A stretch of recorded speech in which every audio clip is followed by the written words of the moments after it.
अस्सलाम वालेकुम। मैंने अभी रिसेंटली एक ऑडियो कॉल अपलोड की थी और उस ऑडियो कॉल में भी मैं जिनसे बात कर रहा हूँ उनको मैंने इन डिटेल एक्सप्लेन किया था कि आजकल क्या कंडीशन है, क्या सूरत हाल है, रिजेक्शंस क्यों आ रही हैं इतनी ज़्यादा।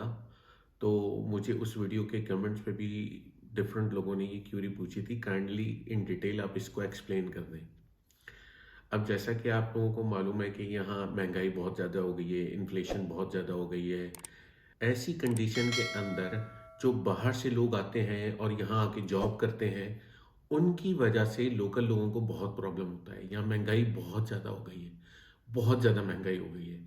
ऐसी कंडीशन में जॉब अगर जो फॉरेनर्स आते हैं, बाहर से आते हैं, यहाँ कम जो सैलरीज के ऊपर जॉब करते हैं, तो जो लोकल लोग होते हैं उनके लिए बड़ी मुश्किल हो जाती है।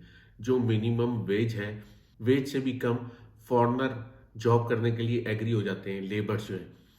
इसीलिए टर्किश गवर्नमेंट ने अब ये अनाउंस कर दिया है कि कोई भी थर्ड वर्ल्ड कंट्री से अगर यहाँ आ रहा है टूरिज्म के लिए और फर्स्ट टूरिस्ट विजिट के ऊपर वो टीआरसी अप्लाई करता है, तो इट विल बी रिजेक्टेड, उसको टीआरसी नहीं दी जाएगी। लेकिन अगर वो जैसे सेकंड विजिट में यहाँ आता है, चाहे वो रेगुलर वीज़ा हो या multiple entry visa, multiple entry visa में सबसे बड़ा बेनिफिट ये होता है कि आपके पास ऑलरेडी 1 साल का स्पैन होता है। जितनी वैलिडिटी आपके वीज़े की होती है, अगर आप उस दौरानिए के लिए टीआरसी मांगे तो आपको वो भी मिल जाता है। लेकिन अगर आप मल्टीपल एंट्री वीज़े पे नहीं आए हैं, रेगुलर वीज़े पे आए हैं, फॉर द फर्स्ट टाइम आए हैं, तो इट विल बी रिजेक्टेड।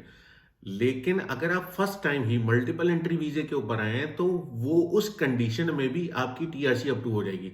लेकिन अगर आप थर्ड वर्ल्ड कंट्री से आए हैं, थर्ड वर्ल्ड कंट्री में मोस्टली फर्स्ट अटैम्प्ट में मल्टीपल एंट्री वीजा नहीं दिया जाता। इसमें एटलीस्ट अगर आपको मल्टीपल एंट्री वीजा चाहिए तो इसमें एटलीस्ट लास्ट 2 इयर्स के अंदर मिनिमम आपका एक इन आउट होना बहुत जरूरी है।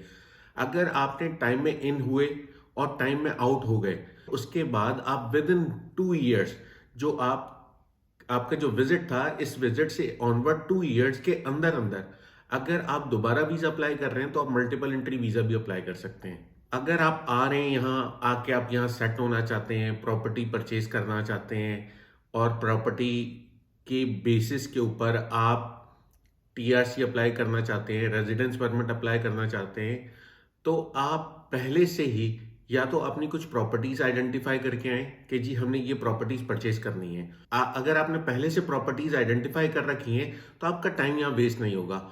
राइट अवे आप अपनी डील बनाएं, टापू आप अपने हाथ में लें और अपना रेजिडेंस परमिट अप्लाई कर दें। लेकिन प्रॉपर्टी परचेज की डील में मोस्टली ऐसा होता है कि ये deal with in a month close नहीं होती, इट टेक्स टाइम। तो ऐसे में अगर आप अपनी किमलिक के लिए अप्लाई कर देते हैं तो यू डोंट नो कि वो किमलिक इतने दिन में प्रोसेस होगा या नहीं होगा। और जब भी आप प्रॉपर्टी परचेज कर रहे हैं तो इस बात का ख्याल जरूर रखें कि आपने जो प्रॉपर्टी परचेज की है उस पे अपना, अपनी वाइफ का और अपने बच्चे जो अंडर 18 है उनका नाम जरूर लिखवाएं, ताकि आप और आपकी तमाम तर फैमिली मेंबर इंटाइटल हो जाएं रेजिडेंस परमिट के लिए। तो इन पॉइंट्स का ख्याल रखना बहुत ज़रूरी है। और अगर आप यहाँ आ रहे हैं, आपने आके टीआरसी अप्लाई करना है, आप फर्स्ट टाइम में आ रहे हैं, तो definitely you will lose your money, you will lose your time. और यहाँ ऐसे बहुत सारे लोग आपको मिल जाएंगे जो ये कहेंगे हम आपकी टीआरसी अप्लाई कर देते हैं, हम आपकी टीआरसी अप्लाई करवा देते हैं, डन पे है, बिल्कुल हो जाएगा।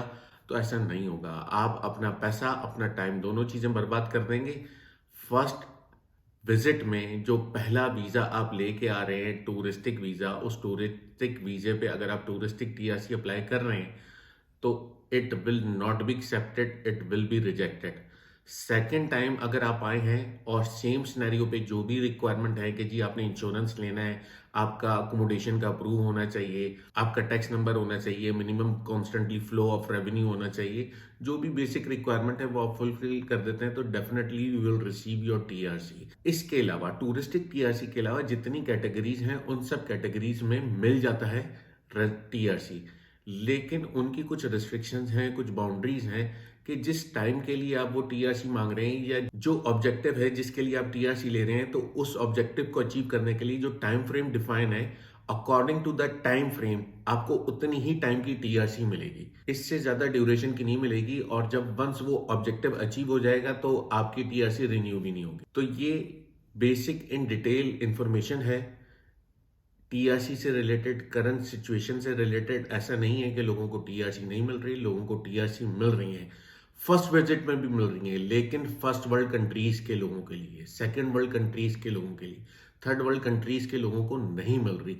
पाकिस्तान, इंडिया, बांग्लादेश जैसे जो कंट्रीज हैं, उन कंट्रीज को फर्स्ट विजिट में टूरिस्टिक टीआरसी नहीं मिल रहा।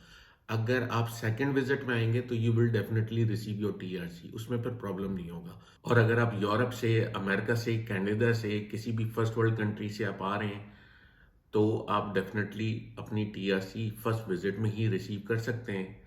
आपके पास पासपोर्ट होना ज़रूरी है उन कंट्रीज़ का, चाहे आप पाकिस्तान से हों, इंडिया से हों, या आप बांग्लादेश से हों, नेपाल, भूटान, किसी भी कंट्री से आप हों।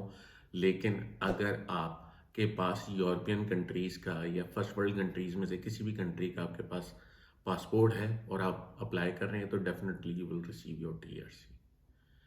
इस वीडियो के लिए इतना ही। इस वीडियो से रिलेटेड कोई भी क्वेश्चन हो, let me know in comment below. इंशाल्लाह I will try my best to answer your each and every question. Next video तक के लिए इजाज़त दीजिए। अस्सलाम वालेकुम।